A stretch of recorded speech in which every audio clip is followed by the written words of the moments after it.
Hey everybody, thanks for tuning in. Hope you're having a great day.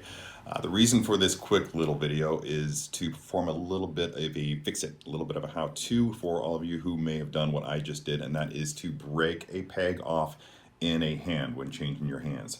I was exercising the usual amount of caution, but I don't know if I got a flawed peg or what the deal was, but the tip of it, this small little part right here, has snapped off in this hand. So I'm going to show you the best way to go about getting that little peg out of there and getting a fresh peg back into the hand so that you can have basically a brand new figure. Minus one peg, but that's okay. So let's get the ball rolling, shall we? All right, now as you can see, I've got everything laid out on the table here that I'm going to need, including the figure, the broken hand, and several tools. Just take a look at this. You can see that as I tried to remove it from the arm there, which is off camera, it just snapped. I was being pretty gentle with it. I may have gotten a flawed peg, I don't know, but you can see the little bits that are laying there. The swivel part comes off in two pieces. That's actually how it started, and then it just kind of fell apart when I was trying to get it into place. So here's the replacement peg, and it's going to, I think it looks good. We're probably in good shape. Some tools that we're going to need include some drill bits of various sizes, specifically smaller ones, and this is a tool called a pin vise.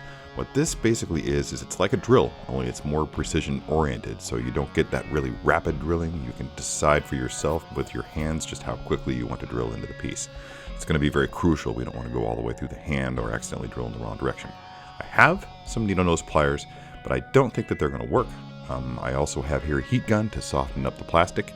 You might want to use, I like this one because there's a variable temperature setting on it, so I can just decide how hot or how cool I'd like to have the heat. You don't want to crank it all the way up there because that's just going to melt your plastic, but dial it all the way back to about 1/4 or 1/5. I found with this one yields the perfect results. You also might try a hair dryer. That's probably less dangerous, but I like to live on the edge. Now, here we go, getting to work here with the pin vise. This is going to take some time. Just kind of be really careful when you're picking your angle, and just try a couple of just small turns, just to kind of get yourself, just to set a hole there for it to go, for the pin vise, for the drill bit to go into. And then just easy stages. You want to drill it in there a little bit. If you're really lucky, and if the plastic is soft enough once you get in there, then the drill bit will take hold and the thing will pop out. So now that I've got the bit in there a fair bit, I'm going to, fair bit, see what I did there.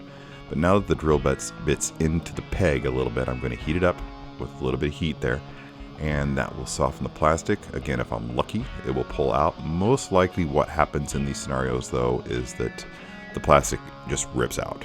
So just bit by bit, you're going to break that remainder of the peg down and just remove the pieces little bit by little bit until you have enough left out, until either it all comes out or you have enough of it left, or enough of it pulled out rather, that you can actually get the peg in there to do its business. Now this is important. Notice where I've got my index finger of my right hand there and how I've got it kind of in the line of fire of the heat.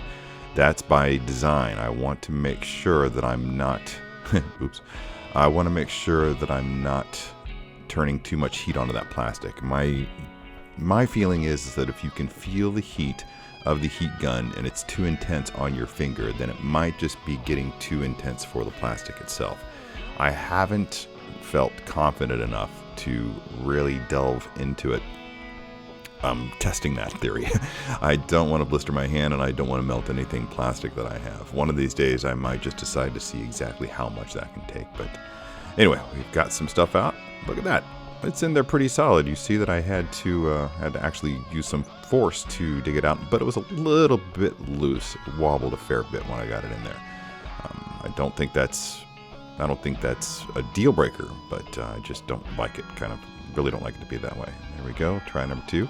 That's a lot better. Oh yeah, that's not going much at all, but I still want to get a little bit more of that core out of there before I'm perfectly comfortable with it. Yeah, you can see there that I was able to pull just a little bit out. Yeah, let's tap that out, and one more time into the breech, and I think that's done it. Yeah. Well, that's it, folks. So hope you found this useful. If you have any better ideas for how to core out a wrist peg that's broken off into a hand, please let me know in the comments below. And until next time, be good to your plastic.